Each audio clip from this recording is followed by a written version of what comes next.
Mr. Speaker, sir, I first of all send my condolences to the families that lost loved ones.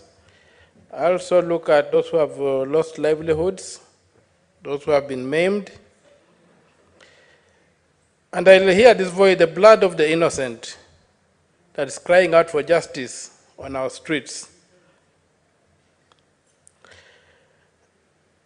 When in 2011, a group of Kenyans, including myself,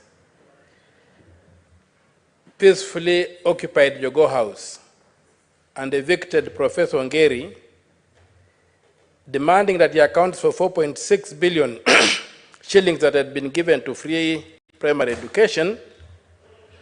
The worst that was done to us is that non-state actors were hired to come and splash human feces that has been made into a sludge. We were covered in human feces. When we did not budge, they sent a contingent of the JSU. After about 3 days, they arrested us.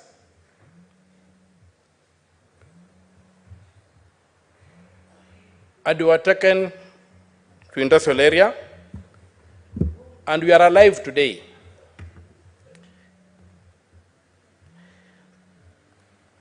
After the president, and by the way, and the courts acquitted us, I should say that.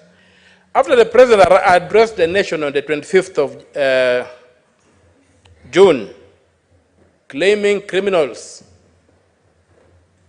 had invaded parliament and staff, I took it upon myself to do a hospital crawl. I crawled across hospitals in Nairobi at midnight to try and identify who these criminals were that the president was referring to. At the matter, there were 2 people admitted with rubber bullet wounds, shot at point blank range. At Mbagathi, they had treated more than 40 people for gunshot wounds and discharged them. At the Nairobi hospital, there were 2 people who were admitted. At Kenyatta, I saw 3 bodies, dead people, dead kids, in fact, they were young people. 15 were in ICU with the gunshots to the head. 148 were in the wards with injuries to multiple parts of the body, including a young boy who was about 14, 15, gunshot through the shoulder. I looked at these people. None of them was a criminal. And yet the president had gone on national TV and claimed that criminals had come out, and that's why there was justification for the use of that force, and he said that at all costs, force would be used. So, I see the blood of these children, the mayhem, and the amount of violence that was used here, not justified at all. People cannot be killed under the Constitution of Kenya 2010 for exercising their rights. The right to life is a right that is protected in our Constitution. It begins at conception, ends at natural death.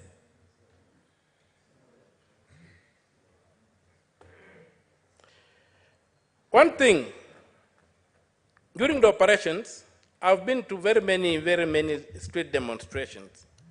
The first thing that I noticed was out of character was the command structure of the police. I was able to identify some policemen walking alone, not accompanied. And I began wondering, is there a command structure? That was in the morning.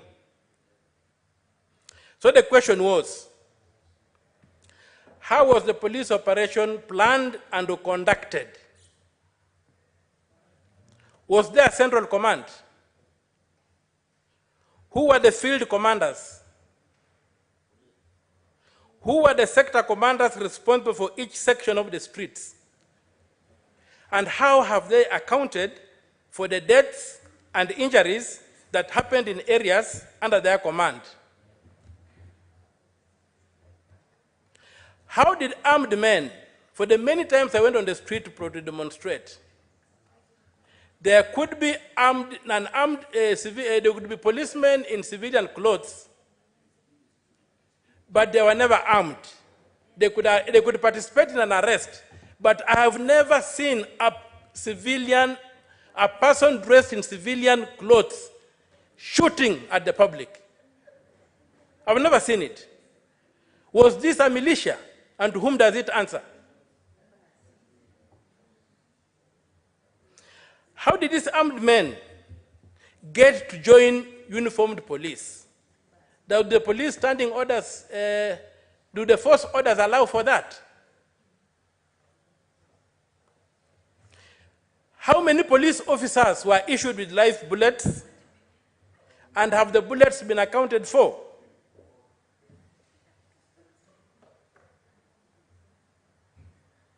Why was there so much random shooting? How can you have so many people in hospital with gun wounds for a small demo that took place here?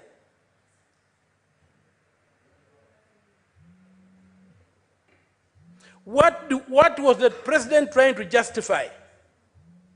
And can he get away scot-free from claiming there were criminals when he can't produce one criminal who was shot dead on our streets?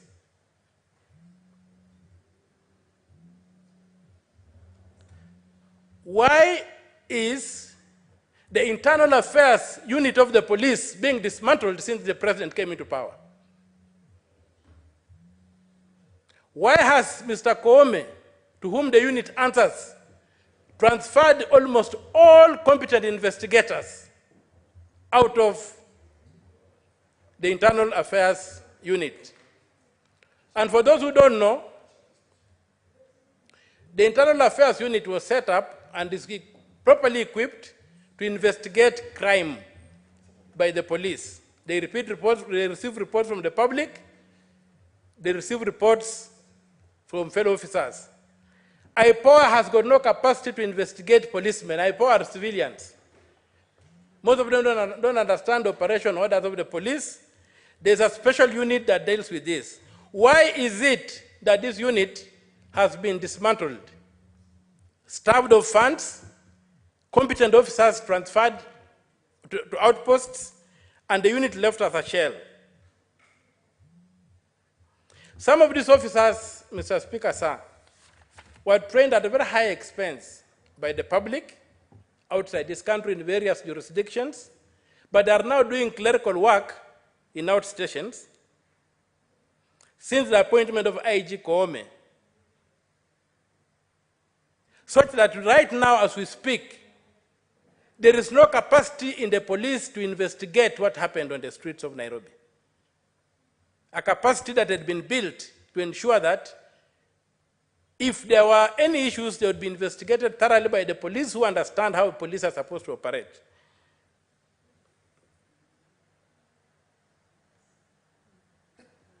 Now, the blood of these children who were killed is crying out for justice. Some were killed in this hallowed house. The young man who was making fun in the National Assembly, Mr. Speaker, sir, why did that young man have to be shot dead?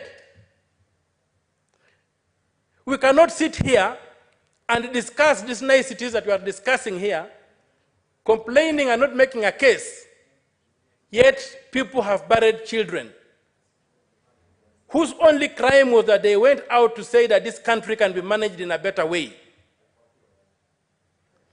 If there's anything that this House can resolve to do and still retain its dignity, is to demand for justice for these kids. We have no other business. because this country cannot be run the way it's being run.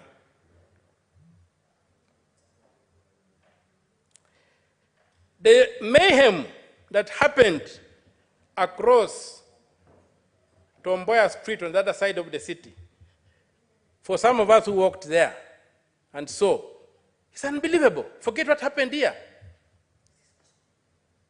It was unbelievable. The number of people who were shot and killed on those sides is unbelievable. Why are we still having abductions?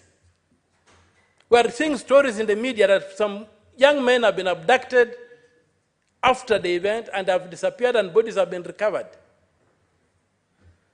Why is life so cheap in this country?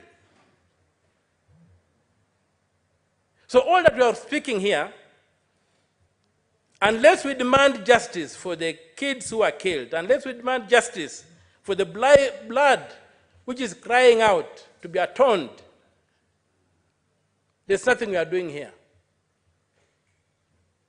We are just repeating, we are just going back to the same usual thing of lulling the country to sleep, pretending that something is being done when absolutely nothing is being done.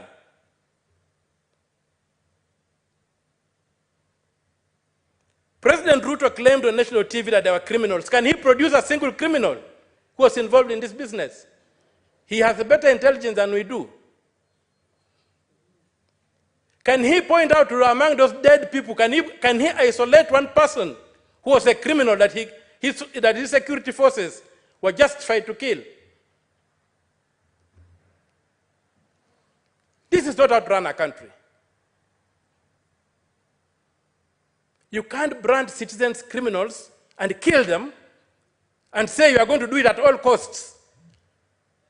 What makes him think that his life is more precious than that of the fellow on the street? If we have to do anything, we must demand accountability for that blood. We must demand that President Ruto produces the criminals he claimed invaded parliament, if they are not citizens. President Ruto must tell us who are these people in civilian and how come that civilians were mingling with armed police, with the uniformed police and shooting people.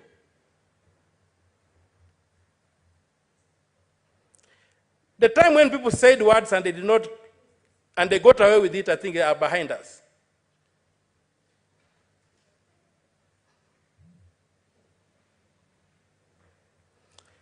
We are talking about the Gen Z. Not all the Gen Z are educated. Not all the Gen Zs are. There were got Gen Zs who came out, who dropped out in class 8, who didn't get an education. And I think about 60%, 70% of the Gen Zs are people who are already dropped through the cracks. And they all came out. People have said that these people were banning schools. I would challenge anybody to tell me where in Kenya was a school banned. No school has ever been banned in Kenya. And I will repeat it, no school has ever been banned in Kenya because what I have seen, because a school is not a dormitory. When these kids were banning dormitories, what statements were they making about this governance of this country? I have never seen a situation whereby kids have banned books and banned classrooms. Why is it that all the banning was about dormitories? What statement were they making? Were they crying out for justice? Then you come to say that schools were banning. Not a single school has ever been banned in this country. Or I'm not aware, but what I've seen is that the dormitories have been banned in schools, and I know we have got schools that don't have dormitories, but they are still schools. So why were the kids banning the dormitories? We saw another terrible thing happening the other day on our streets. Doctors sleeping outside in the cold, trying to enforce a CBA. Such an important human resource wasting away when we have in a country where people are dying for lack of medication, for lack of attention. And it cannot be true that there's no money to pay these people. You just need to read the reports of the Auditor General and you'll see that this country is being looted dry. So these people should be employed.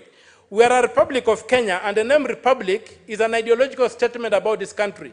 We have to be governed as a republic.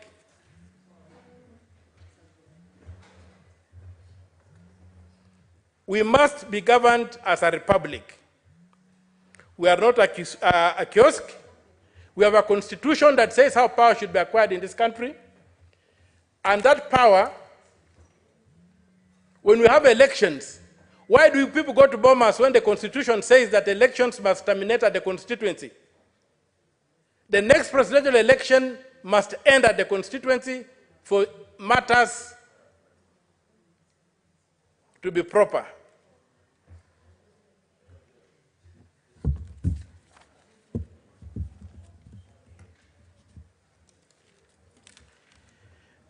There's been a call of other things. I hear, I don't know if the cabinet has been dissolved or stuff like that. That is like putting balm on a wound.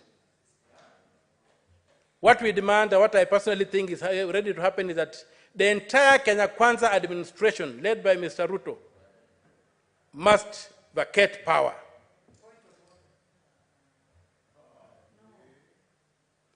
The call that Ruto must go is not an idle call. It's a call whose time has come.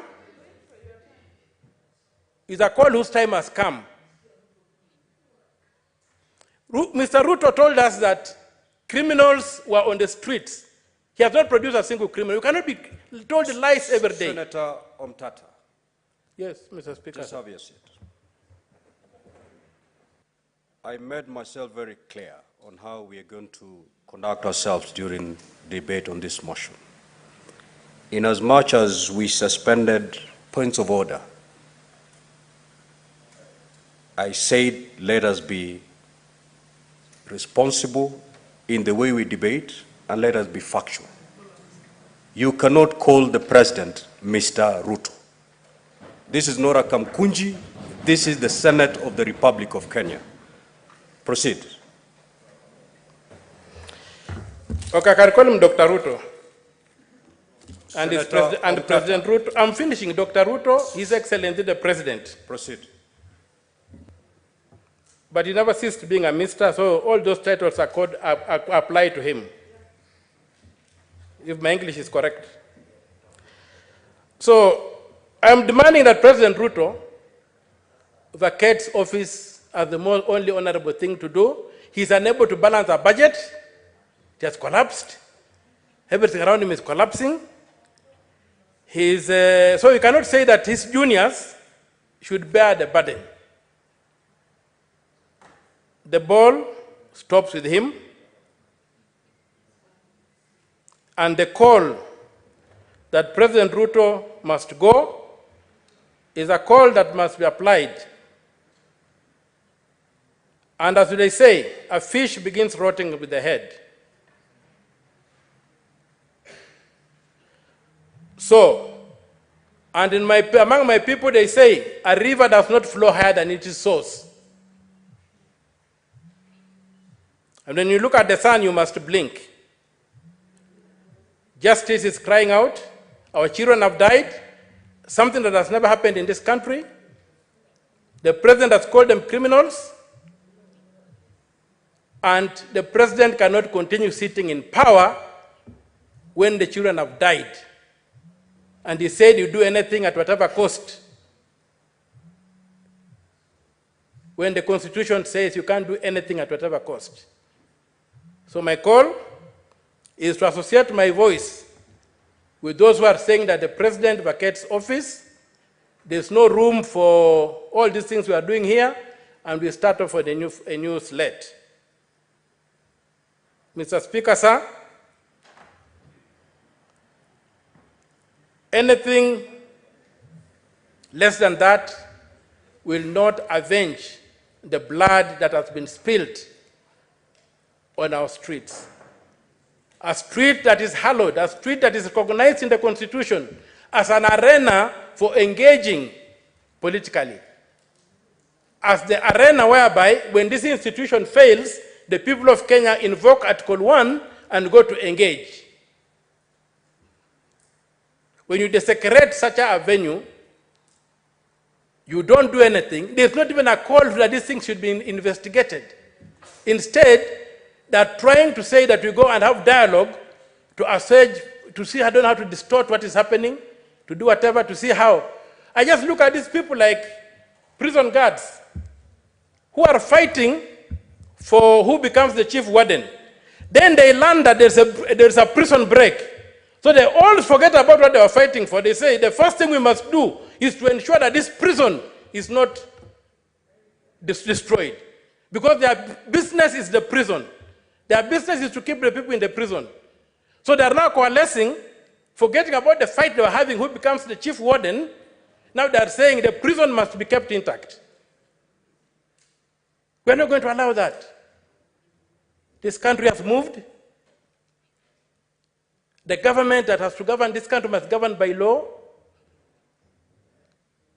And, Mr. Speaker, sir, I reiterate my words that if really the president values this country, he should do the honorable thing, fall on his sword. President Ruto, fall on your sword and retain, if you have to retain in order. And retain in. Well, 1 minute, you wind up your thoughts, Senator Mtata. Just 1 minute. Mr. Speaker, thank you. What I was saying is that, like in the old days of the Roman soldiers, when they felt that they had brought dishonor to the country, and they were even, the dishonor was so bad that they could not even let another person kill them, they fell on their swords and died. That's the only way they regained their honor. And the only way Ruto can regain in honor is for him to fall on his sword and let the Kenya Kwanza administration die, so that Kenya can have a new beginning. With those few remarks, Mr. Speaker, sir, I thank you. At that juncture, we will defer that motion and proceed to the next order. Clerk, kindly call the next order. Order number 9, motion, approval of sittings of the Senate to be held in Busia County.